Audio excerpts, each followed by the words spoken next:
You know that feeling when you're hosting a party and suddenly realize your kitchen is the size of a walk-in closet, but you've promised 50 people a full spread? Yeah, we've all been there, and the secret weapon nobody talks about is the pickup menu. A pickup menu is basically a pre-designed list of food items that guests or helpers can grab and assemble without you losing your mind over a stove. Think of it like a restaurant meal kit, except the restaurant is a catering van parked outside and the assembly instructions live on a single laminated card. The whole magic of a mini buffet is that it breaks a big meal into smaller, manageable pieces that stack on top of each other like a really delicious game of Tetris.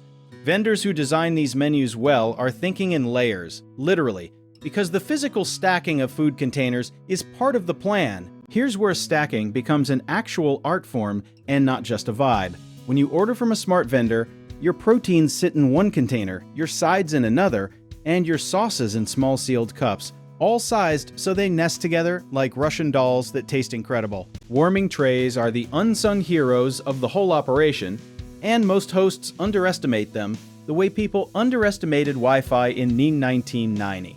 19. A basic electric warming tray costs maybe $30 to $50, holds a consistent temperature, and can turn your dining room sideboard into a legitimate buffet station with zero extra kitchen space required. The rule of thumb most experienced vendors follow is that anything meant to be held warm should arrive in a full-size or half-size hotel pan because those drop right into standard warming trays like they were born to be there. You don't need a commercial kitchen setup, you just need 1 or 2 trays and about 2 feet of table space. Serving notes are the part most hosts skip, and then regret around the time the pasta gets cold and the salad gets soggy.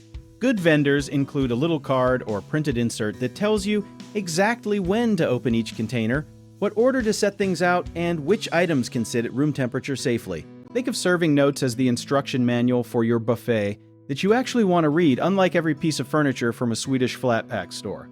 They should tell you things like, open the rolls last, or the dipping sauce goes at the end of the line so people don't bottleneck. One thing that trips people up is the difference between a warming tray keeping food warm versus actually cooking it, because those are two very different energy levels. A warming tray is just babysitting the food at around 140 to 160 degrees Fahrenheit, which is the sweet spot for safety without drying everything out. When you're working with a vendor to design your pickup menu, the smartest move is to think about your space before you think about your menu. Tell them you have one 6-foot table and 2 power outlets, and a good vendor will reverse engineer your entire spread around those constraints like a culinary puzzle solver. Variety is tempting, but it's also the enemy of a smooth buffet when you have limited space. 3 to 4 main items with 2 or 3 sides will almost always feel more abundant and organized than 7 mismatched options fighting for real estate on a folding table. There's also a traffic flow element to this that people completely ignore until they watch their guests form a confused mosh pit in front of the pasta. Your vendor's serving notes, if they're worth their salt, will suggest a logical left to right or start to finish order so the line moves the way a line is supposed to move. Cold items and room temperature items are your secret buffer zone, the stuff you can set out early without a warming tray and without stress.